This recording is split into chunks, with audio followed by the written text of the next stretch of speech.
മിന്നലാക്രമണ പരാമർശത്തിൽ കോൺഗ്രസ് നേതാക്കളുടെ വിമർശനത്തിന് മറുപടിയുമായി Sasi Tharoor.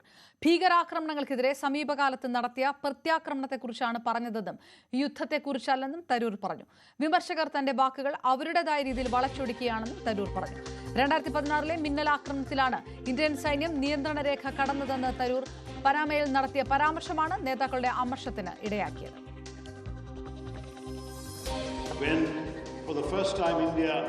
Reached the line of control between India and Pakistan to conduct a surgical strike on a terror base, a launch pad, the Uri strike in September 2015. That was already something we had not done before. Even during the Kargil war, we had not crossed the line of control. In Uri we did. Then came the attack in Pulwama in January 2019. This time we crossed not only the line of control, we crossed the international border and we struck a terrorist headquarters in Balakot. This time we have gone beyond both of those. We have not only gone beyond the line of control and the international border, we have struck at the Punjabi heartland of Pakistan by hitting terror bases, training centers, terror headquarters.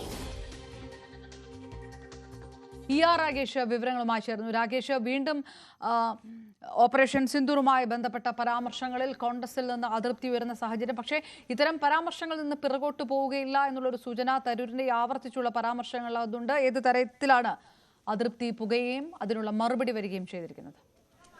Aparna, Congress നേതാക്കളും ശശി തരൂരും തമ്മിലുള്ള പോര് തുടരുകയാണ്. ഏറ്റവും ഒടുവിൽ ഇന്നലെ നേതാക്കൾ ശശി തരൂരിന്റെ പരാമർശത്തിൽ വിമർശനവുമായി രംഗത്ത് വന്നിരുന്നു. കാരണം ശശി തരൂർ നിലവിൽ പാനമയിലാണുള്ളത്. അവിടെ മിന്നലാക്രമണത്തെക്കുറിച്ച് വിശദീകരിക്കുമ്പോഴാണ് തരൂർ 2016 ശേഷമാണ് ഇത്തരത്തിൽ അതിർത്തി കടന്ന മിന്നലാക്രമണം നടത്തിയതെന്ന് പറഞ്ഞിരുന്നു. പ്രത്യേകിച്ച് ഉറി ഭീകരാക്രമണത്തിലുള്ള മറുപടി എന്ന നിലയ്ക്കായിരുന്നു ഇന്ത്യ അത്തരത്തിലൊരു നീക്കം നടത്തിയത്.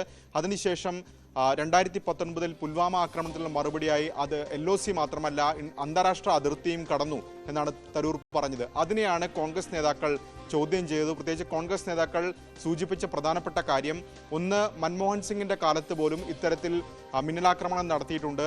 മൻമോഹൻ സിംഗ് തന്നെ ഇക്കാര്യം പല അഭിമുഖങ്ങളിലും പറഞ്ഞിട്ടുണ്ട്. വിദേശകാര്യ മന്ത്രി S. ജയശങ്കർ തന്നെ ഇക്കാര്യം മുൻപ് വെളിപ്പെടുത്തിയിട്ടുള്ളതാണ്.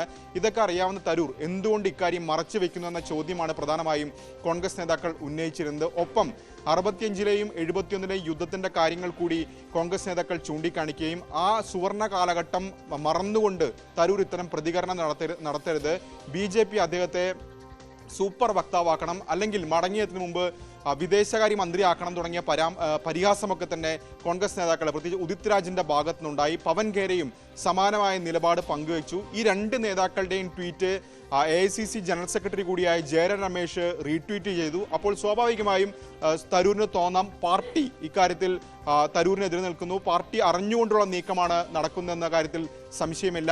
ആ നീക്കത്തിനാണ് ഇപ്പോൾ ഏതായാലും തരൂരിന്റെ ഭാഗത്തുനിന്നുള്ള പ്രതികരണം വന്നിട്ടുള്ളത്. തരൂർ ഇപ്പോൾ പറഞ്ഞിരിക്കുന്ന പ്രധാനപ്പെട്ട കാര്യം, താൻ വ്യക്തമായി തന്നെയാണ് കാര്യങ്ങൾ പറഞ്ഞിരിക്കുന്നത്. അത് യുദ്ധങ്ങളെക്കുറിച്ച് മുൻപ് രാജ്യം നടത്തിയിട്ടുള്ള യുദ്ധങ്ങളെക്കുറിച്ചല്ല, മറിച്ച് സമീപകാലത്ത് നടന്ന ഭീകരാക്രമണങ്ങൾ, ആ ഭീകരാക്രമണങ്ങൾക്ക് ഇന്ത്യ നൽകിയിട്ടുള്ള തിരിച്ചടിയെക്കുറിച്ചാണ് താൻ സൂചിപ്പിച്ചത്.